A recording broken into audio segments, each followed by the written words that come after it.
How does one prepare for a regular Yom Pagra? Are there general things that cover all of them? Let me begin by saying that I believe that it is the Rebbe who has made such a focus on the idea that when a special day comes, we should prepare. In other words, you're waiting for Yhartzeit Kislev, don't just do what needs to be done on Yhartzeit Kislev. In the days leading up to Yhartzeit Kislev, you should prepare yourself. And the same would be true about Yud Aleph Nisan or Gimel Tammuz, and by the same measure, obviously, and this is a different issue, but the Mayad, Rosh Hashanah, Yom Kippur, you prepare ahead of time. I think the Rebbe is very much into this idea, and he focuses on it a lot, and he repeats it a lot. He talks about the idea that there's so many and so many days before this and this event, and we have to prepare ourselves. Now, let me first step back and share this with you. We have in the Rebbe's Rishimis, which are conversations between the previous Rebbe and our Rebbe. They're very important, these Rishimis. And we have in the Rishimis where the previous Rebbe is telling the Rebbe about what is unique about the Rabbeim. And amongst the things that he says is that the Rabbeim always needed to do what needed to be done when it needed to be done. Meaning to say, there is a clock, there's a Jewish clock, there's a Jewish calendar. There's Shabbos, and then there's the weekdays, and there's Rosh Hashanah, and there's Yom Kippur, and there's Sukkot.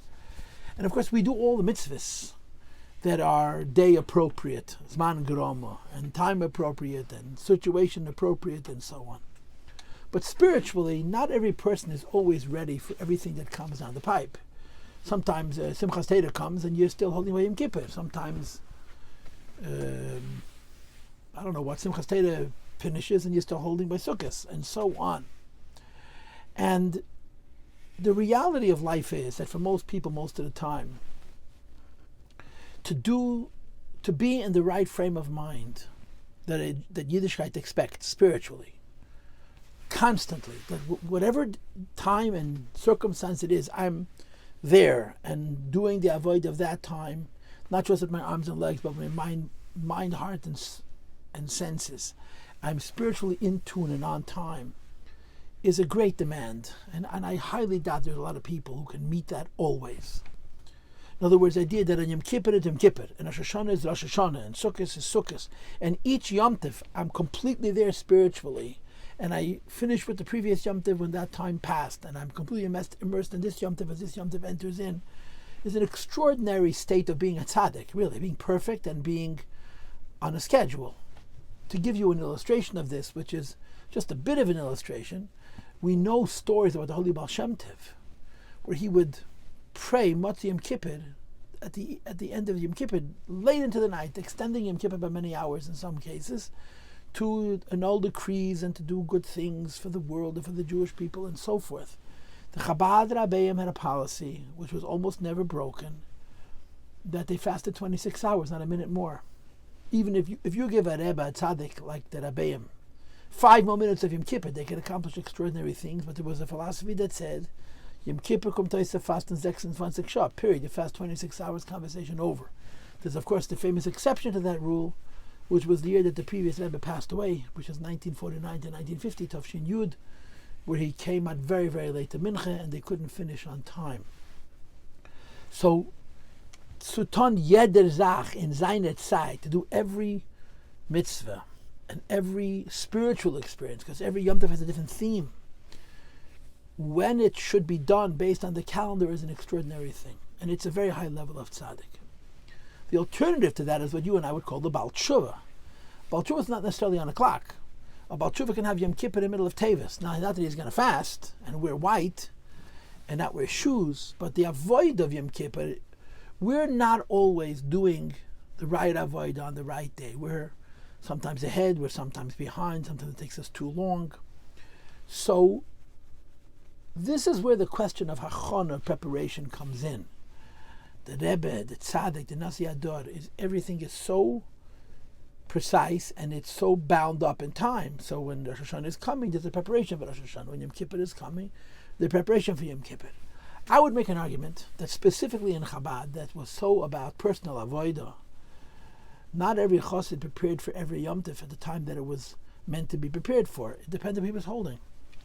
If it came Pesach and you were still holding by Purim, the Avodah Purim, which is Geidel, obviously Pesach you don't need Chametz, but the spiritual Avodah Pesach you were not ready for. You just were not prepared.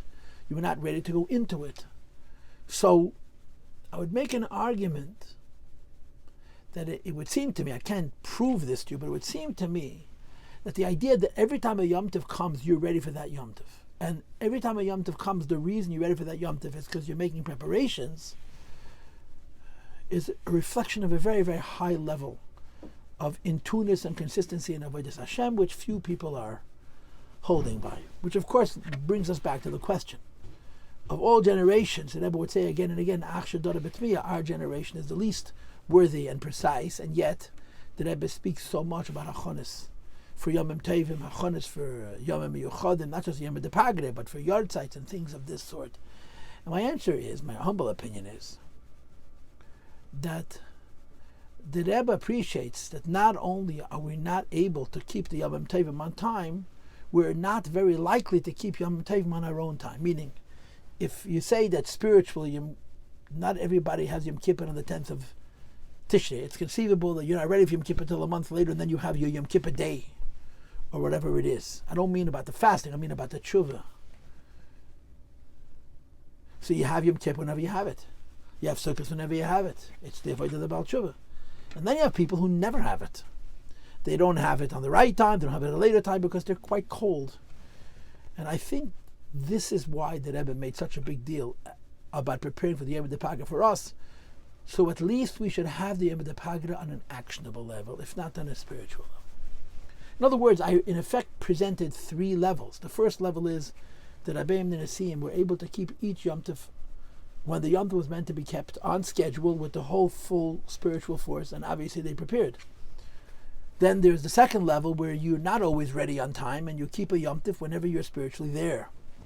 In which case you wonder whether it's necessary to make the Hachonah for Pesach before Pesach if you're not ready for Pesach. And the third level is people who are not spiritual at all, or spirituality is very diminished. The Rebbe encourages us to prepare for everything so that we do a real amount of good physical actions in conjunction with that Yom Tov, because that's the level on which we're able to practice these Yomim Tovim and do the mitzvahs and the mitzvahs associated with that Yom Tov, and so on and so forth. Now, having just given you that whole speech, let's go back to the question. How does one prepare for a regular Yom Depagre? There are general things that cover all of them. Well, before every Yom Depagre, you would learn Torah or Chassidus, which is associated with that day, or learn Torah or Chassidus, which is associated with the Rebbe, whose day it happens to be. You would explore what minhagim and what mitzvahs are associated with those occasions, and you would engage in them. And I think that's a start.